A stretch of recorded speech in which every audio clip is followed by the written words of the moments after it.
everybody. This is our new weekly or almost weekly Service Design Network meetup, virtual and global. As you can see in the chat room, we have quite a few people coming from all over the world already.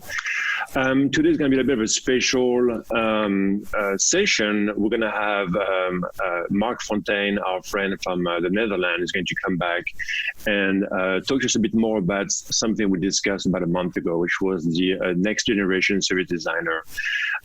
We had a lot of questions that we're not able to answer last time. So this time we're going to take a bit of a time to have Marc talk to us about the life as a service designer and so on and so forth. So let's start so we don't waste any time.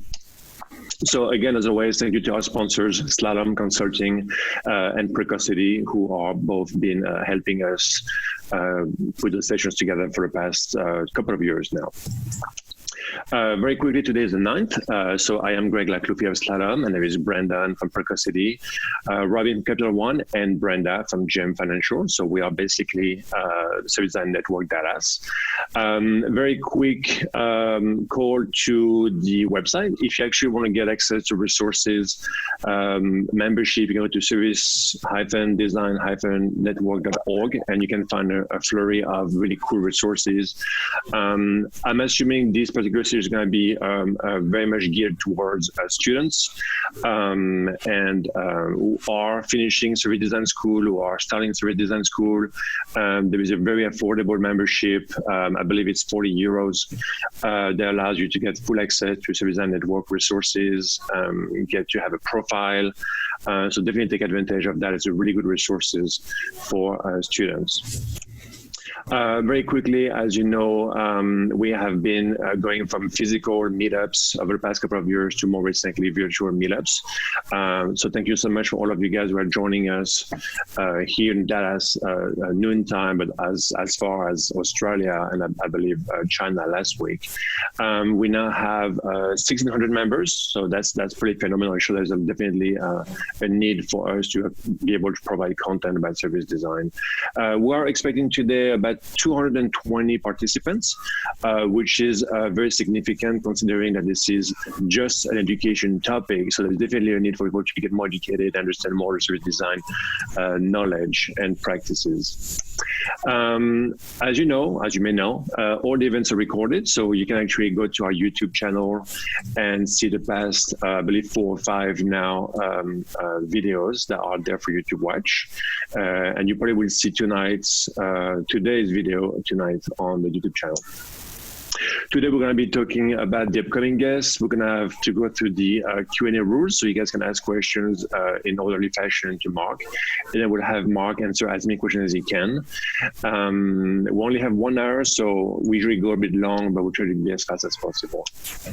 Very quickly, we've had Mark Stigdorn, Adam Lawrence, Jim Kalbach last week, and then we'll have Andy Pauline on the 25th. So those are the Masters of Service Design series, so to speak. So do not miss Andy on the 25th. We also have some special event series, so do not miss next week. So we try to keep a threshold between the academic and scholastic thinkers of service design that actually bring forth the knowledge base that we all have to be used with. We also want to have some practical tips. So next week we'll have Christine Patterson from Alto, which is a ride-hailing service here in Dallas, and Gestia also Salibia from San Francisco is going to walk us through some very practical examples, what they've actually suffered through COVID-19, how they were able to reinvent themselves, and what tips they use, and what tools they use, and what they've done. So very, very tactical and practical examples. So not so much the thinking of service design, but kind of like, what can we do like they've done, or what can we learn from them? On the 30th, we'll have Jesse Grimes, which is the editor-in-chief of the Touchpoint magazine. He specializes in innovation startups. So we'll have a bit of a different look into what service design can do for a startup and the innovation space. And also on July 14th, again, we'll have something very practical, I think more practical than this. We have the wonderful Megan Miller, who's the director of service design for Stanford University in California, as well as Eric Flowers, who is the senior product designer for Intuit in California. They will share with us some very, very practical way of doing blueprinting. They have their own methodology, and they will tell us a lot of very practical ways you can do things or not do things. Sometimes it's kind of like not doing things is more important. So please stay with us. Keep us in mind when you go through the next, beginning of the summer. It's definitely summer here in Texas already. And that's the schedule we have planned for you, June and July. Today, I want to ask you guys, as usual, to, as you chat through the chat room, make sure to label your question to the panel, in this case, actually Mark. So make sure to write down question to Mark, what would you recommend? And the wonderful Brandon, Robin, and Brenda will somehow sort it out and figure it out and make sure that Mark doesn't get overwhelmed by 35 questions. One thing I need to ask you guys is that if you can please not wait the last 5 minutes of the show to ask all your questions, because that makes it very difficult for Mark to answer the question. So as early as now, if you have something on your mind, just go ahead in the chat room and just ask a question to Mark, so we actually have time to kind of like curate and aggregate those questions for him, and he actually a bit more time to answer them.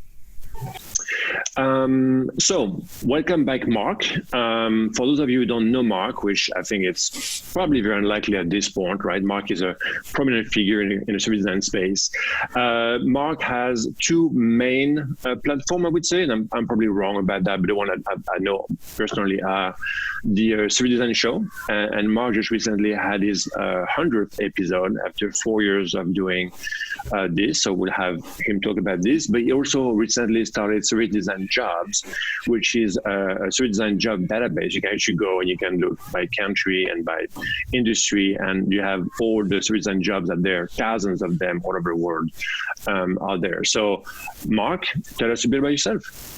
Yeah, sure. Nice to be back. Hello, everyone. I'm looking at the chat, so it's also nice to see a few people who I know. I've seen faces on LinkedIn.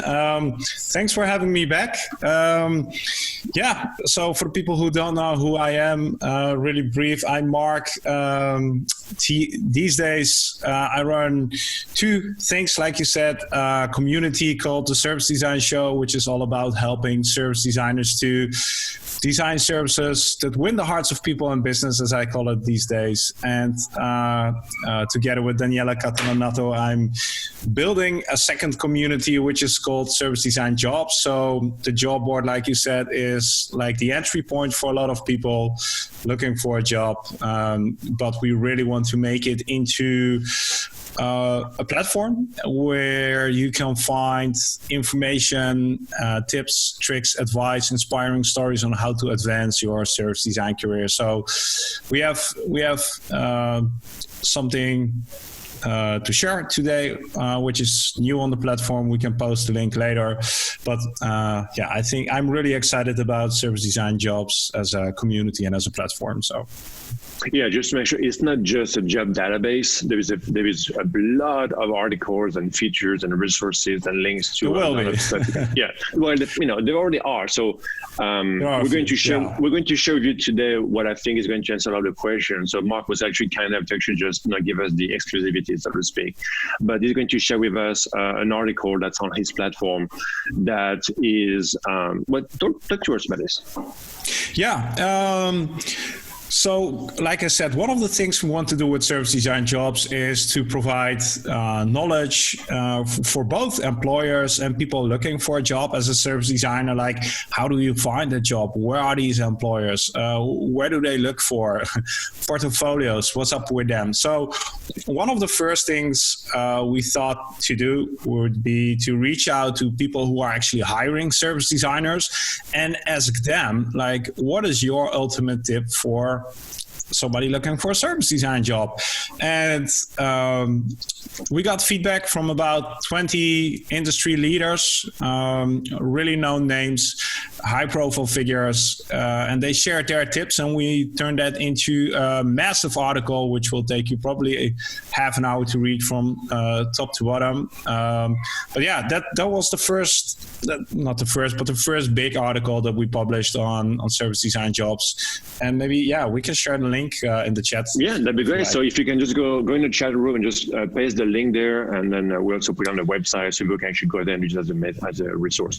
The reason why I'm going through this is that, as service design professionals, we go through, and I'm going to show you very quickly something that Brendan actually shared with me not too long ago. This is a post that was done on LinkedIn, and I've actually hidden the company, but you can see service design director. We talk about educating the students and the people looking for a job, but also people actually asking for the jobs, right? So this company here in Dallas is looking for a service design director, and you're thinking like, this is fantastic, especially in the US, actually still pretty much of a rare occurrence, right? So you're thinking this is fantastic. This company is looking for actually a service design director, and you look at first, it's kind of like, yeah, this is awesome. This is great. I mean, I can definitely forward this to a couple of people I know. And then you kind of look at what you're supposed to be doing there, and it's kind of like, no, this is not service design at all, and I don't want to be, again, I don't want to say who that is, but that's something that you can start talking about. I mean, we see this all the time, right? I'm guessing you're familiar with that, but it's a real post. Somebody who's looking for a service design director and is really not looking for a service design person. It's looking for a UI, UX designer. Developing comprehensive UI wireframes is just not something that a service design, person would do. So, but wait, there's more. Well, HTML, CSS, JavaScript. Yeah. You get the idea. This is somebody maybe in an HR position who was told to put this post. Again, I'm not really pointing a finger on nobody, but this is just, it's misleading. And if you're looking for a job, you get into this one, you end up getting the wrong job. So a lot of miscommunication, right? So Marc, what would you say we could do as a community to kind of making those things stop? And this has been going on for a long time, right? It used to be like UI, UX. It used to be copywriter and art director, right? This is not something new. Those job postings are kind of very confusing and misleading, and maybe not written by the right people. Mm-hmm. Yeah. So, the second article that we plan to publish is actually tips for employers to hiring service designers. Like, how do you hire a service designer? And I think it's about sharing lessons learned. Even though I've been in service design for 13, 14 years, it's still quite new to a lot of companies, and that's okay. But there have been people out there who have been doing this for quite a while, and I'm sure we can take some of the lessons that they've learned and make them available to a broad audience. So educating would be my guess. Yeah. So we'll have people maybe asking more questions about it. So what do I do if I find an ad like this that seems like it's actually, this is something I can do, but I don't really want to do this. So do I reach out? Do I apply for the job? Do I kind of go for the interview? Do I try to explain myself, explain themselves? Or we just kind of ignore it, like this is not good? It depends on how badly you need work. The thing I would say, you can always start a conversation about what they want. If you just have to send in your resume, and you're looking for a service design job, then I would probably pass on this one and invest my time into actually finding other opportunities. But if there's an opportunity to start the conversation, then I would definitely do that. But this isn't a service design role. Cool. So with that said, I'm not sure if we have any questions already done, but it looks like we have a question already. So again, if you have any question, just go in the chat room, ask your questions, and we basically have 45 minutes of answers from Marc. You ready, Marc? Let's do this. We already started, so doing my best. All right. Brendan, you want to start? Yeah, I think Brenda was able to find one there from Matthew Ship. He said, Mark, what is your 30-second pitch to explain what service design is to a community that has no idea what it is? 30-second pitch. So my 30-second pitch would be a little bit like this. I would ask if you know companies where customers run away. Do you know those companies? And those companies who have a problem with actually figuring out what their customers want and how to deliver that? Well, basically, service design helps companies to figure out what their customers want and deliver that in a way that is good for the business and is good for their customers. Something like that. That would be a 30-second pitch. And the key ingredient here for me is actually to avoid using the word service design as much as possible.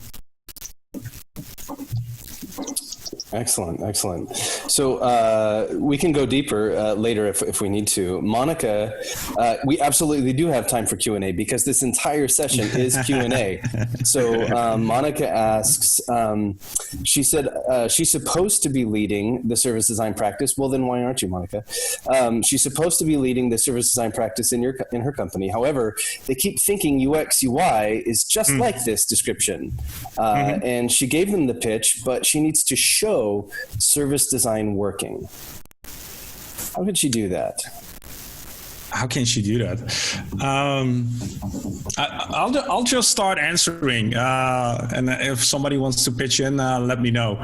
So the funny thing with service design is services are all around us. Like we are all customers each and every day. And what helps me in explaining service design and getting the concept across to a lot of people is getting them out of their role as a client and putting them in a role as a customer. So talking about how they do groceries, how they travel with airlines, used to travel with airlines, and getting them to think about the journey that they go through as a customer and how those, usually the best examples are how those journeys break, and talk about what you can do as a company or as a team to prevent those services from breaking or helping them to align better with clients. So, Monica, was it right? What can you do to explain service design or to get the message across? Get people thinking about themselves as customers and how they go through services and how they experience services. And you can do that in really easy, accessible, eye-opening ways. That's how I used to do it. Okay. She had a follow-up. How does she begin? She has the background and the knowledge, but it's hard to put it into practice. What's your response there? I would respond with a question: what is hard to put in practice? What is key? What is your biggest roadblock? What is your biggest challenge? What is standing in your way? Monica, go ahead and unmute and share your response. Is Monica still with us? No, she left after the first reply. Here, I will. She wants to do some service design right now. I will unmute you, Monica. Her mic is not working. Oh, yeah. There you are, Monica. Can you share? She'll join later, I guess, or type it in the chat. Okay, yeah, feel free. Her mic isn't working. Sorry. Need to update Zoom. Yeah, we all do, right? No worries. It's okay. You can mute again. So if Monica's like a lot of the people that I see in my service design class and that I've seen around, they have the tools, but they don't know where to start. So I'm going to kind of put words in your mouth, Monica. And so, like, I know how to journey map. I know how to service blueprint. I know the tools. I've had the training. I've got the thing. How does Monica decide what to do first? How does she decide, I need to show this is valuable, and she wants to use the tools she's learned about and acquired, but she doesn't know where to begin? Yeah, so there are at least two questions in your statement. Like, where do I begin and how do I use the tools? My question would again be, what is keeping you from starting right now? My assumption is that it's often that you don't have a problem or the right problem to work on. So where do you start is by actually figuring out what is it that you want to solve, which problem can you start working on, and then things become much clearer. So talk with, if you're an internal service designer, talk with people from operations, talk with people from marketing, talk about the challenges they have, and start thinking about how you can add value in those situations. And then everything becomes so much easier. If there is a challenge and you see how you can contribute with your skills and talents, it's not that hard anymore. But yeah, we talked about this with Marc Fonteijn as a very similar example. We said just try to go stealth, go and find those really small problems in a company, like in HR or operations that nobody wants to do. Kind of like go like, hey, I'm going to own that. I'm going to figure this whole billing, accounting thing that nobody wants to deal with, and just service design it. Just gonna go on your own and do the best you can and come back to make sure there is value that, oh, you actually fixed this problem nobody wanted to deal with before, right? So if it's internally something that you have access to, you have relationships, you can actually kind of like leverage that and go see people you have lunch with every day and say, hey, I have a skill set that may help you doing your job better. I think that's one way that you actually can show value to the other people you work with. Awesome. And I love all of this. And my quick response to that myself is just do it. Ask forgiveness, not permission. You got to get out there and start doing this. Yeah, you're absolutely right. But the caveat there is, do what? You still have to. People struggle to find like the first bit of the duct tape where you can start peeling off. You have to have a starting point. And I think maybe it was the second episode or the third of the Service Design Show where I was talking with Lauren Curry, and she said, if you don't know where to start with something that makes you angry. Just find a problem that makes you angry or frustrates you and start fixing that. If you really have no other options, that's always a good starting point. I love it. Carrie Peterson asks, what advice would you give to new designers who have experience with freelance work, but not major companies yet? What are the top 3 things that we should be focusing on? In order to do what? If I had to assume and interpolate from that question, it would be to maybe like Carrie's aspiring to get into those companies, those larger companies, or maybe he's lacking mentorship from working in a bigger company because he's freelancing. Carrie, can you chime in a little bit there?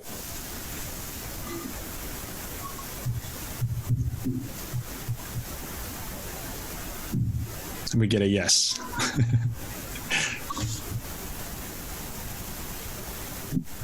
Okay, sorry, I unmuted myself. Yeah, Brandon pretty much hit the nail on the head there. That was, I'm looking for, as a newer designer, I'm looking for jobs in larger corporations. And I have put in countless job applications.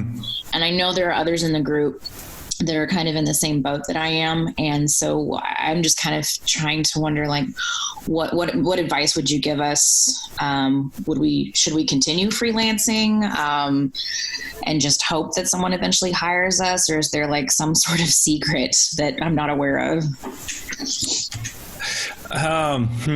I would first of all recommend the article that was shared today, because those are really people who hire service designers and browse through that article and read what those people have to say. If I had to give a top top of mind. I would say, again, don't talk about service design too much. Find service design challenges that aren't called service design, maybe, that opens a lot more doors. One tip that I really liked from Doug Powell, he's the vice president design at IBM. He gave the tip, share your thought leadership. I think it's actually how he phrased it. And what he actually means is, if I want to hire you as a designer, the new portfolio is really what is out there online about you. Share your thinking, share the books that you read, have an opinion, put it out there. So I really liked how you phrased that. And the third thing, the third thing would be get experience. And as paradoxical as it may sound, if you don't have work, how do I get experience? I run a course which is called Selling Service Design with Confidence.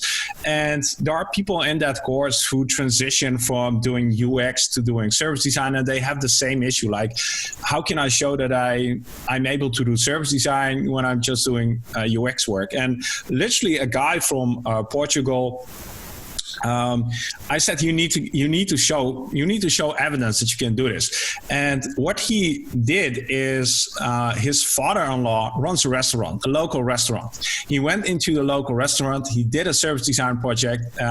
He did all the steps, and the key to this was he documented everything. And now he has a case, right? It can be as simple as that. It doesn't have to be huge. So do voluntary work, improve restaurant experiences, whatever. So that would be my top 3 at this moment. Tomorrow it will be different, probably. Fantastic. Our own Robin asks, as service design was growing in Europe, how were the jobs and roles showing up? Were UX designers building the skill and organically building the practice, or did it happen another way? It's always funny to hear people make the comparison between the US and Europe and other parts of the world. Everybody that I talk to says, yeah, but service design at your place is bigger. I'm not sure that that's the case. If I think how service design grew here in the Netherlands, because Europe is beyond my scope, I can talk about the Netherlands. I think a lot of came through education. We have a few universities here in the Netherlands who are pushing design-driven innovation really hard and human-centered design really hard, not per se service design. The UX community definitely is sort of expanding. I think a lot of big organizations have in-house UX teams, and those teams are sort of interested naturally in expanding beyond digital interfaces. So that way it's coming from the inside. And we had meetups, conferences. So it's been a push from multiple angles, I would say. Yeah, it's funny to hear you say that. Like the perception of everyone thinks the other house is bigger. As always, yeah. It definitely feels like, as we've been budding service design here in Dallas, we're global now with these meetings, but as we started off this chapter, it felt like we were the pioneers of the concept in this area. And I know for some of our local folks that are on the call today, it's pretty tough finding a job that even sounds like service design in the Dallas area so far. So I think we definitely feel like we're building that right now, especially with activities like this. What I still find striking is that every company is a service company. Like literally every organization that you walk into is a service business. Non-profit, a car manufacturer, it can be anything. Every company is a service company. So there are jobs all over. The fact that people haven't titled it or labeled it as service design shouldn't stop you from thinking how you can actually improve those services. That's a fantastic point too. It goes to the question we were discussing in the chat about the titles of these jobs. I'm not even sure service design jobs have the word design in them often, right? We see exactly that kind of skill set coming from product management or coming from other directions. Or right. I feel the whole designers to be product managers now.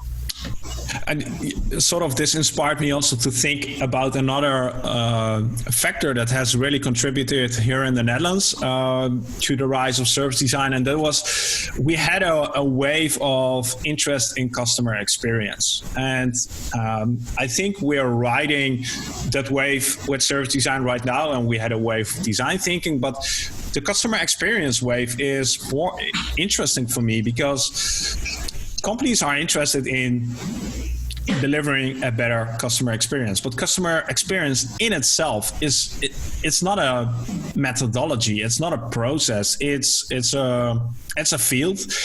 And when those companies start to look for ways to actually deliver a better customer experience, then they bump into things like service design, because that's a practical way you can act upon delivering a better customer experience. So the whole notion of being more customer aware, that customer experience is a competitive advantage, I think that has really pushed the field forward here.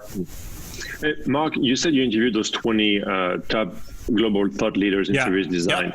What are they looking for in terms of like critical thinking, portfolio, past experiences? What are they actually looking for in a service designer? Right.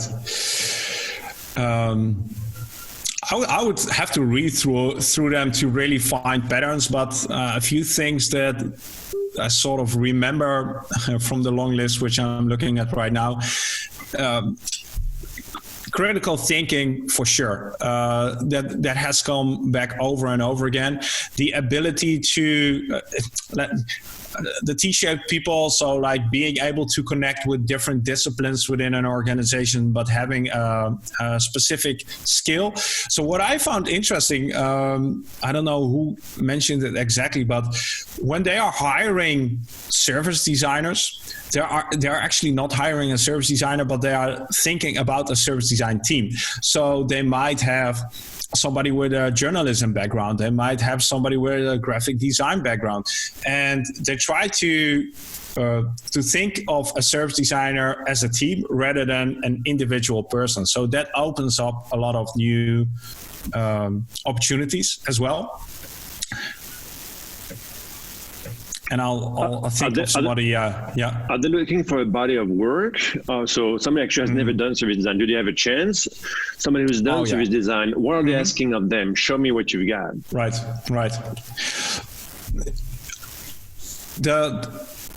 The message that I got from this is these people who are hiring aren't that interested in if you can make a custom journey map, or if you know how to make an empathy map, or whatever tool you can use.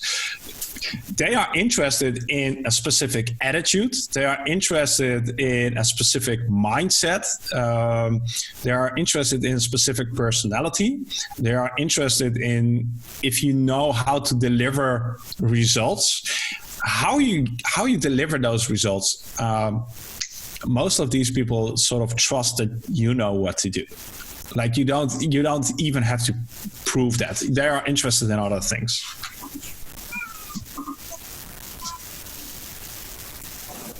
And I think, Greg, to add to this, of course, this heavily depends on the maturity level of their organization that you're going to get into. I would say these are quite mature organizations who know how to hire service designers, and it might be different. Yeah. Let's take the other side. So a company actually is not mature, has no service design capability. Just somebody somewhere somehow heard about it. Yeah. Is it usually the CMO organization, usually the IT organization, who's looking for service designer, at least start a budding service design organization? Who's the person who's looking for that? And that person, I'm assuming, doesn't really know much about service design. They've been told to start it. Right. So their questions are going to be very undetailed. Yeah. And that's you sometimes cringe your whole body when you have these conversations.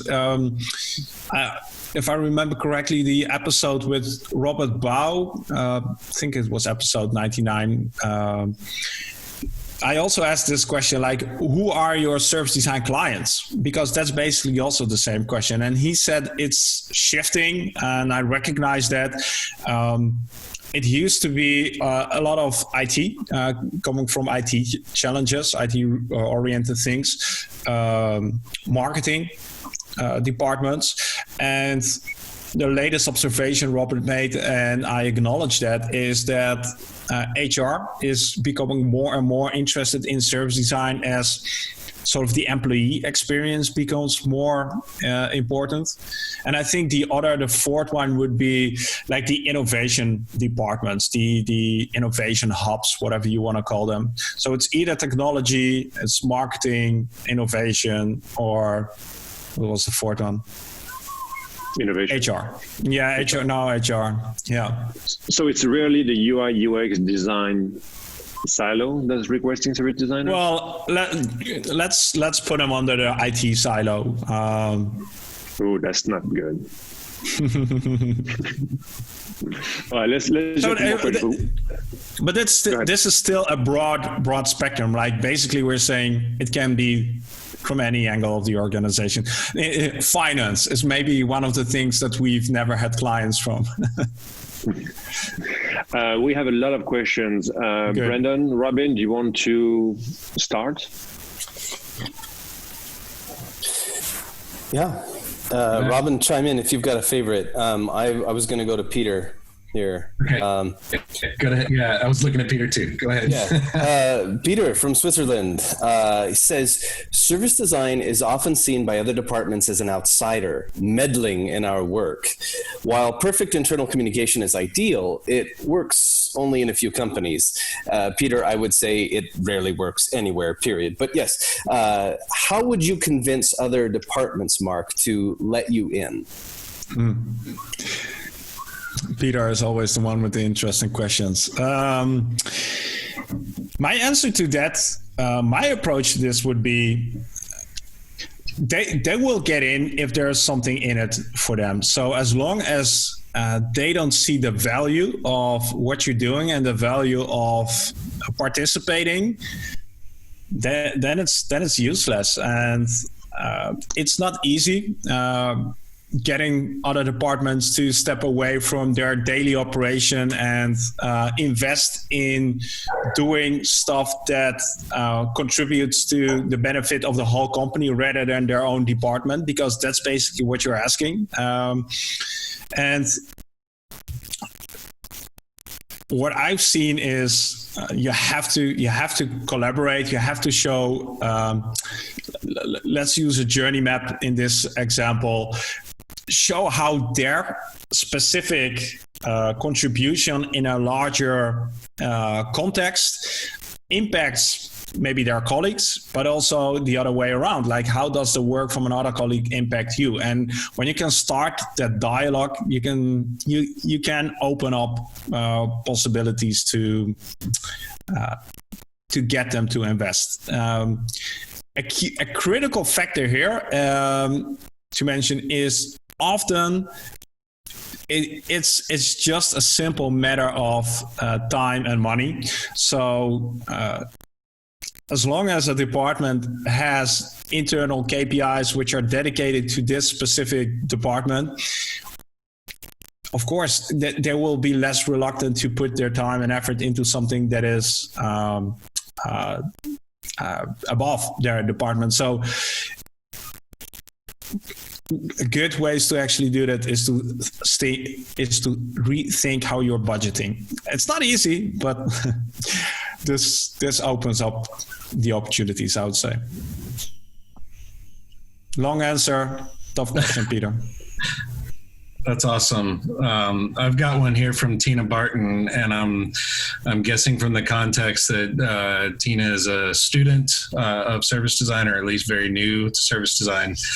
The question is it realistic to expect to find an early career role as a designer, service, human-centered, that kind of thing, without technical UX development or developer skills? And then she goes on with, what do you recommendations do you have for creating portfolios? I think we should break that into two separate things, like the realism of finding a service design role when you're early in your career. Are there entry level, roles like that you see? Yeah, Tina, I see you in the gallery view, so I'll wave in this case. Absolutely. And I think we have to get back to the fact that maybe most service design jobs aren't called service design jobs, which makes it really hard to search for them. We're trying to do that with the Service Design Jobs platform to actually help you find how people call these jobs. Maybe you have to look for human-centered design. Maybe you have to look for customer experience. Maybe you have to look at other places. But I'm sure that the skills and the challenges with regards to service design, they are out there. They have to be. And the other part was about UX, UI skills, right? That was a piece of it, yeah. Tina, you can probably unmute if you want to articulate. I'll try to articulate here. I think just how do you demonstrate the non-tangible work that service design encompasses if you have skills with development in Creative Suite and you can do things to prototype, but if that's not your main, currency, like what is it? How do you demonstrate that in a portfolio that will actually get attention in this realm? So what is it that you would like to demonstrate? The value of the work of human-centered design as a process. I think I'm kind of a design researcher, probably really by nature, but I'm interested in the process and the implementation of service design as the kind of end result of the work that I do. So I want my research to be connected to actual practice that impacts people. And so I guess, how do you communicate that with a portfolio that's two-dimensional and you're sending it electronically? I don't, yeah. We had a conversation on LinkedIn. I had a video not long ago about ditching the idea of a portfolio. I don't know. Has anyone seen it? Raise your hand or say yes in the chat. Yeah. So I have a big problem with portfolios when it comes to service design. Just like you said, it's really hard to communicate a lot of the intangible value that's created through service design. So the question is, should you make a two-dimensional portfolio? I know that companies are asking for that, and they are asking you to send in along with your resume.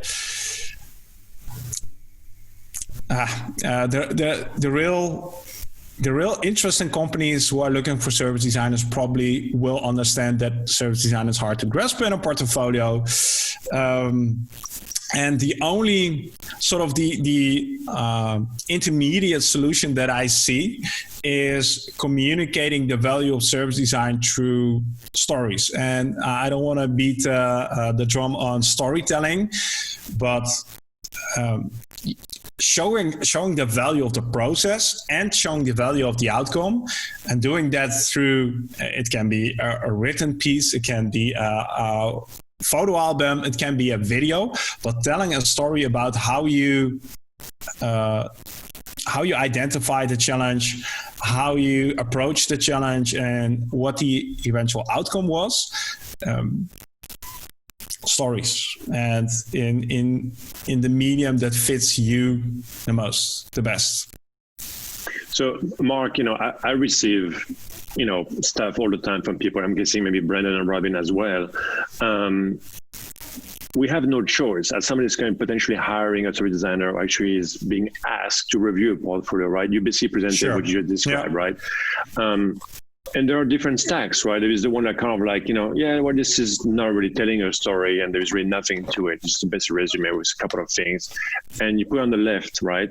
But there are some resumes that just come through kind of like, wow, this is nice, right? And I know it's usually like spec work or not even real work, functional work.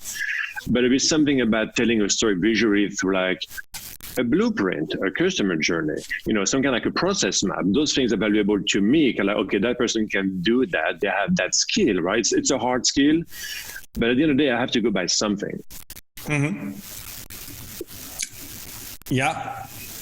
And how do you feel about that?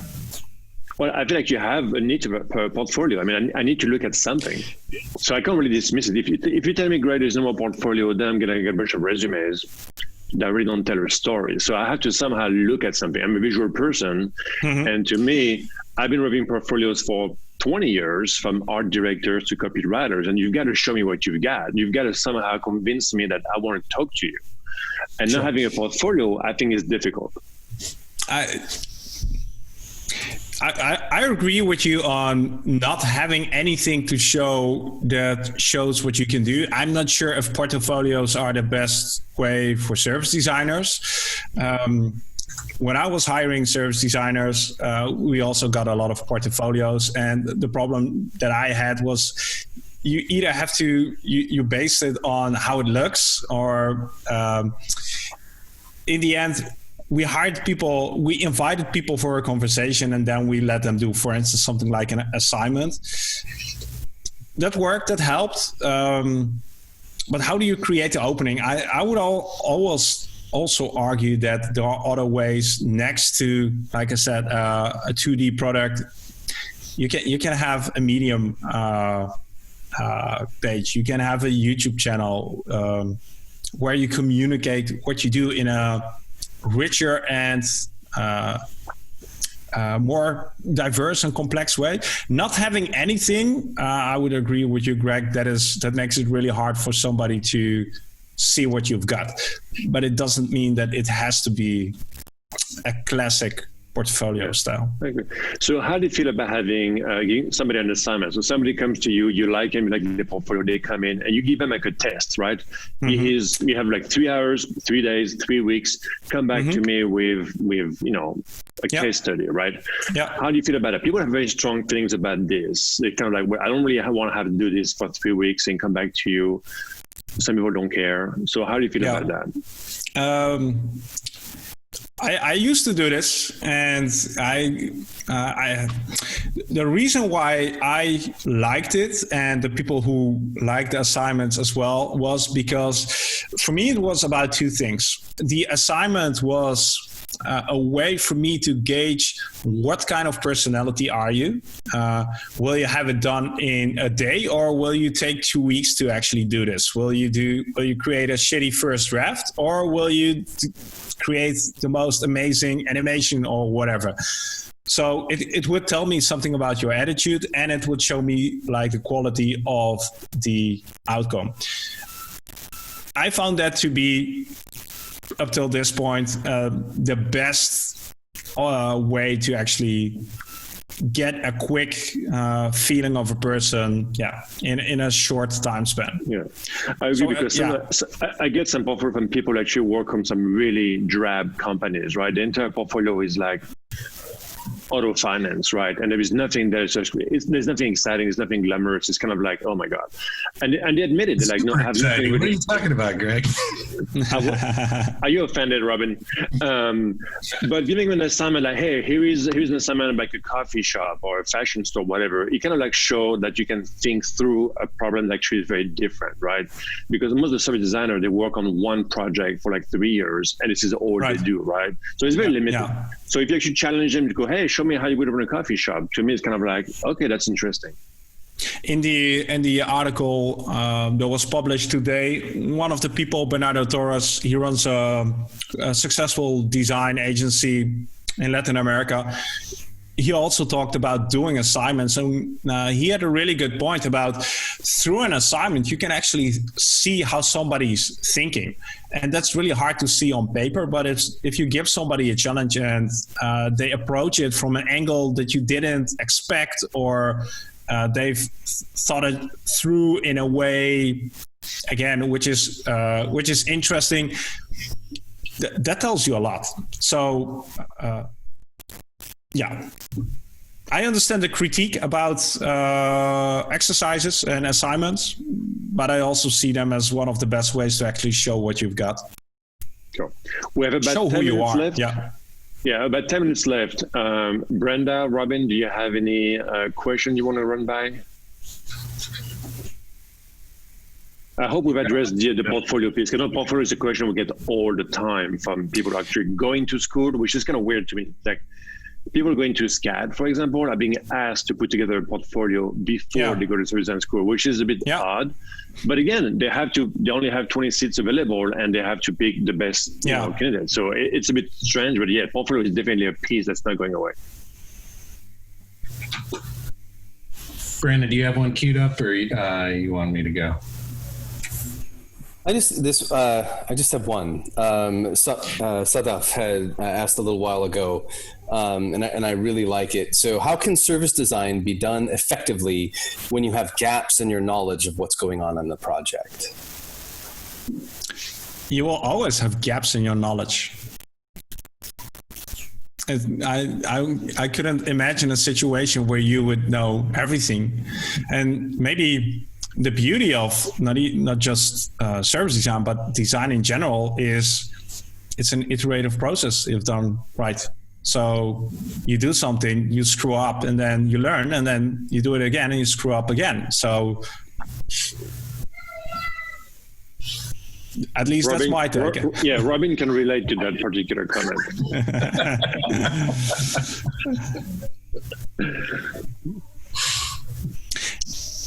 Go ahead, Robin, if you got one.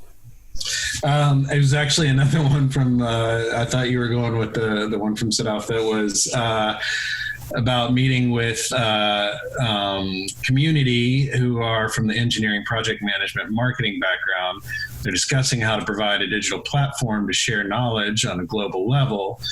However, Sadaf sees it as a service design job in a holistic, systematic way, where they're taking more of a direct UX social media approach. How can he bridge? So they're seeing it as, no, it's just this thing, keep it simple. And he's seeing it as like, wait a second, there's a bigger picture. And if I got that wrong, please chime in. You feel free to unmute and articulate. I'm not sure if this is actually a career question, but this happens all the time. Like, most people within an organization don't understand service design. They don't care or aren't really interested. So there are just a few people who are really deeply passionate about this topic. And with engineers especially, what's interesting is, let me give you a practical example. Often when I talk to engineers, that I will ask them for a journey map, or I want to use a word, but can you show me the process that you have? Can you show me the service that you're designing? And they will always have a model. They will always have a flow chart or something like that. And usually I ask the question then, I think I'm missing something in this diagram, and I hope you can guess what it is. And that's usually the customer which is missing. So that opens up the conversation, like, okay, you're building this system for who? For this person over here? Have you thought about them? That opens up the conversation. I love that approach too, the being kind of somewhat humility to the moment and speaking out loud when you're trying to convince them to understand where you're coming from, and like say, hey, I don't have an answer to this either. We have to go find it, or those kind of things. The Columbo method that we use to go find it. Like, I can't just come in here and be a subject matter expert on consumers because I've spent so much time with them. Like, I'm a subject matter expert on finding out the answers. Awesome. I was, in the meantime, I was still processing all the questions that we've talked about in the last hour. And maybe if I had to summarize this to one thing, and people who are struggling to get started as a service designer and find a service design job, and this is a thing I've been hearing from other people in the industry, is just start doing the work on your own. Just start doing voluntary work, fix the restaurant of your uncle, and document it. Make a video, write about it on Medium, share it on LinkedIn. Just get your hands dirty. Don't care about getting a paid job. Care about experience. Care about making mistakes. I think that's ultimately the fastest way to do service design. And I'm going to add one more thing here, because I remember I gave a talk some time ago, and my final slide was, your first service design job is probably your current job. So even if you are right now working in finance, don't tell anyone you're going to do service design. Just start doing service design. Just start improving your internal services. Just start improving your processes. And don't even call it service design. Your first service design job is probably your current job. And I think we've all been through that. I mean, we've all stumbled upon service design. Unless new designers who are actually going to school for service design, most likely all of us have started doing service design as something else, right? Exactly. Yeah, exactly. Yeah. A new generation is coming up right now who have actually been properly schooled, but most of the service designers, I've had over 100 guests on the show, and I think at least 80 have said, well, and then I stumbled upon that thing called service design, which was the thing I was doing for the last 10 years. So, this is basically the story of service design. Cool. Do we have one more question before we wrap it up? Brenda, maybe? Yeah, so Brenda found one from Karen Krantz that I think dovetails the conversation nicely, because it's very portfolio specific. What would you say, Marc, are the most valuable skills to demonstrate in your portfolio?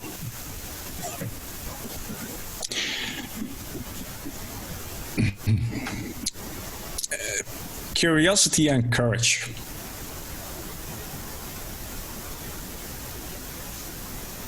I like it.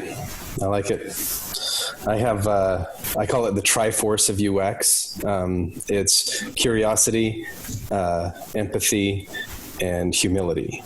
And yours fit beautifully into that framework. And ultimately, it doesn't have to be UX or service design. Your curiosity and courage go to literally any job.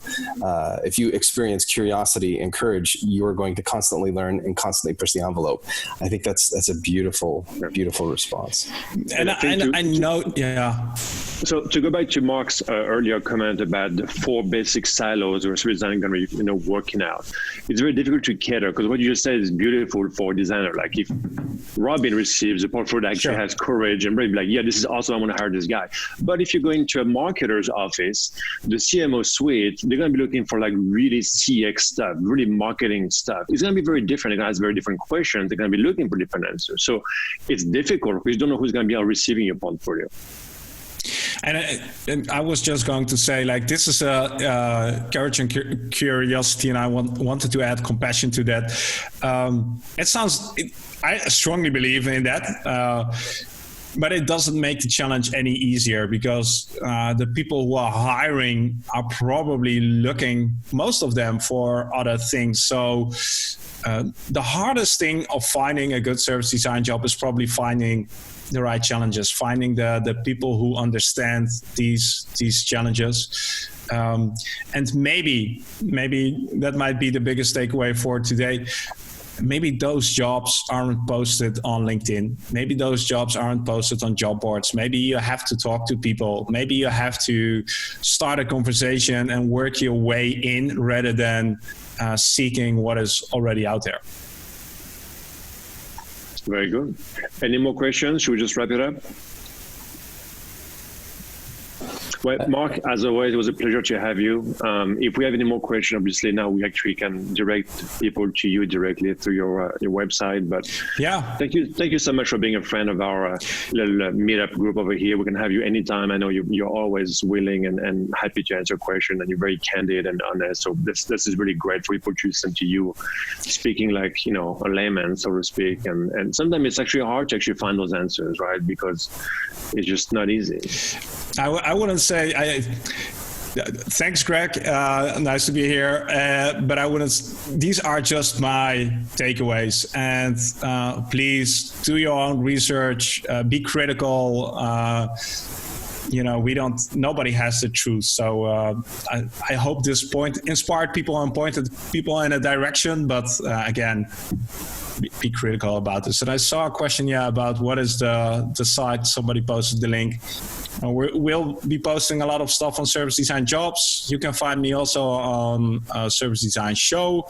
And feel free to reach out on LinkedIn. And one final request to you all. If you get to reading the article about getting hired with the tips and you share it on LinkedIn, make sure to tag me. I would love to know which tip you find most interesting. We've put a lot of work into getting this article and I would really love to know what resonates. And also if you have something to add to the article, that would be awesome. Yeah, I just posted on the LinkedIn page from Service Design Dallas, and we tagged you on it, so people can comment there if you want to. Cool. Well, how many people are there in? 78. So I am expecting at least 78. Yeah, I think we hit critical mass at about 100, and they had to start dropping. Yeah. All right, Marc. Thank Thank everybody. you so much for your time. Have a good evening in the Netherlands, and then we'll talk to you soon, hopefully. See ya. Thanks, everybody. Bye, buddy. Bye-bye.